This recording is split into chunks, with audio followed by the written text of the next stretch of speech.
YouTube and welcome back to Serenity Gardens. My name is Ashley and today I want to give you guys a quick update on flower cuttings that I took. Probably been a little bit over a month now. I want to kind of give you a little bit of an update on how things are going. I'm going to start with the New Guinea impatients because these are the ones that are doing the best out of everybody. They have the most roots on them, and I'm going to pull them up out of the water so you guys can have a look. They are doing so well. All of those are roots. They're rooting like crazy. They're doing really, really well. And I'm going to pull one of them up just to kind of, for anybody else that maybe wants to do this for themselves. Oh, wow, it's just attached to everything here. All right, so for anybody at home that maybe wants to do this for themselves, it's actually a very, very simple process.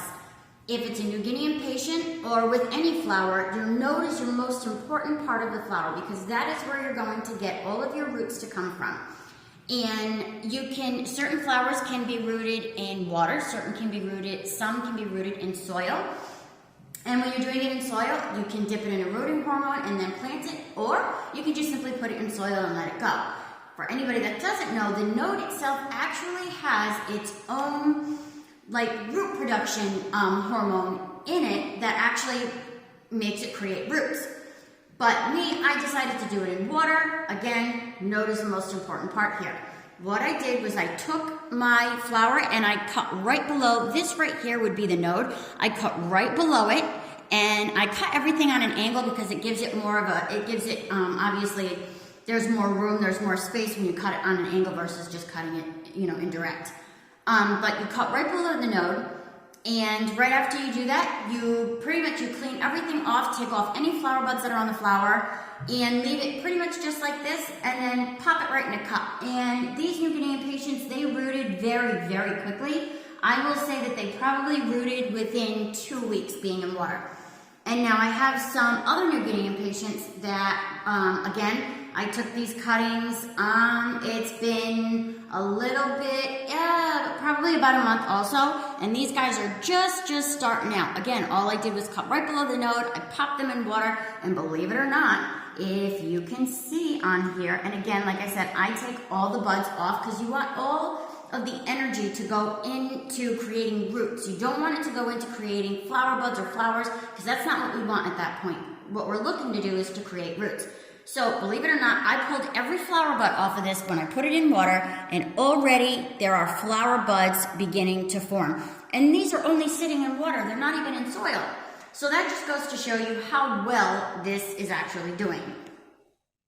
And I will move down onto my geraniums. Now, my geraniums, I will say, I only took my geraniums maybe 2 weeks ago. And geraniums usually take anywhere from 4 to 6 weeks. For whatever reason, geraniums take a little bit longer. And again, you can plant them in soil or you can do them in water, whichever one. I haven't actually tried it in soil yet, so I don't know if they do faster in soil versus water. Maybe I'll do a video on that. If anybody would like me to do that, comment down below, and I can also do a video on that. But so far, there isn't really anything going on. So we're gonna leave them, let them sit, and we'll come back and we'll check with these guys in a little while. And the sweet potato. This is what the sweet potato is doing. This sweet potato I've had now sitting in this cup of water, probably I will say it's been at least 2 months.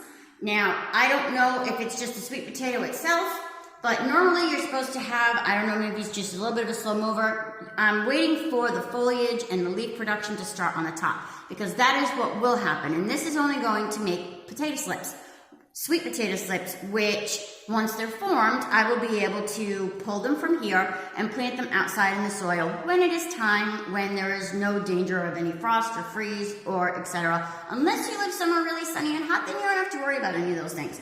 But this is what my sweet potato is doing really well. I've got roots starting to come out the bottom all over the place, roots here, just really starting to form all over the place. Again, like I said, I'm waiting for the leaf production to come from the top. I'm not sure when that's going to happen yet. This sweet potato seems to be moving a little bit slow, but that's what's going on in my flower cuttings. And now I will take you over to the best part of it all, my hydrangeas. I took these cuttings, they have definitely been in this box for well over 2 months now. And I will tell you that they've been in this container for over two months now, and I have not watered them once. I have literally done nothing. I have put them in this container. All I used was regular Miracle-Gro soil. I dipped a little bit of rooting hormone, and I stuck them in this box. That is it. It is that simple. I highly, highly recommend getting a box like this because humidity is the most important part. You want the plant to have as much humidity as possible because then it is going to make sure that the flower or the leaf is not drying out. That is the key part here. We do not want them to dry out. So without further ado, let's open this box and see what's going on. And I have actually 2 hydrangeas in here that actually rooted in the air. And they say hydrangeas can only root in the soil. Well, I'm here to tell you that certain hydrangeas that are in here rooted in the air. The root itself is not even in the soil. It is sticking out in the air. Craziest thing. And all of them, everywhere that you see that's greener, that's all brand new. I mean, it's all just, it's brand new stuff. I've got new leaves coming in. All this is all brand new. Completely brand new, and they have all rooted. Almost every single one that you see in here has completely rooted. This one, again, there is that root that I said that grew out of the soil, not even in. But this is all new growth. These are new leaves. Everything is brand new on here. So almost everything in here has complete, oh my, well there's another one for you. All roots, not even in the soil. So that just goes to show you that hydrangeas can pretty much root anywhere. Again, I highly, highly recommend this type of container. I got this container, I got it at Walmart, and it has foam inside so that no air gets in and no air gets out. So that's what's going on with the flower cuttings. And really quick, I just kind of want to give you guys, I want to give you a tour of how the indoor greenhouse is going. Everything is going beautifully. I am actually super, super impressed. Again, I've shared this before. I am new to all this, but I seem to be doing really well with it. I can't believe I've managed to take all of my flowers from outside, bring them indoors, give them light, and I will post that in my descriptions. I'll post some of the lights and some of the stands and everything that I purchased, just so that if anybody decides maybe they want to do the same for themselves, I will put that down in my description below. But really quick, I will give you a walkthrough of what's going on. These are all of my vinca flowers. Again, they are doing so well. I can't even begin to tell you how well that they're doing. And these are the lights that I purchased off of Amazon. Again, I will post that down in my description below. It's a Sansi 80-watt light, and that's all I gave them. I gave them an 80-watt light, and they have worked like a charm. And down here, these are my geraniums. They're budding. I still have them flowering. So that just goes to show you how well that these lights actually work. And it's not like they're a super strong light, because they're not, but they give them just enough light to actually be able to do what they need to do. And these are all of my tomato plants. I have all different varieties. These are my garden gems, and there's some tomatoes actually right here. Those are my garden gem tomatoes. These are my super sweets, and then I have large cherries in the back. Again, all doing phenomenal. And as I said, these are 3 Sansi lights. All of them, as you can see, they're all starting to bud. All the yellow flowers are budding, which tells me that tomatoes are not far behind. And if I move down towards here, these are all of my pink impatients. Again, doing really well. I trimmed every single one of these down to almost nothing, and this is how they've come back. And really cool, guys. All 4 of these back here are my Serena Blue hydrangeas, and I actually have a hydrangea that's over there that's really just starting to turn blue. And I have all kinds of buds that are actually coming in.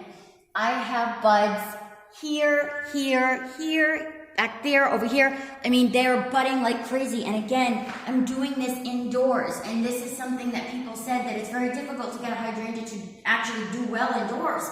No, it's not necessarily true, because I'm doing it. And I still, all of my flowers in here.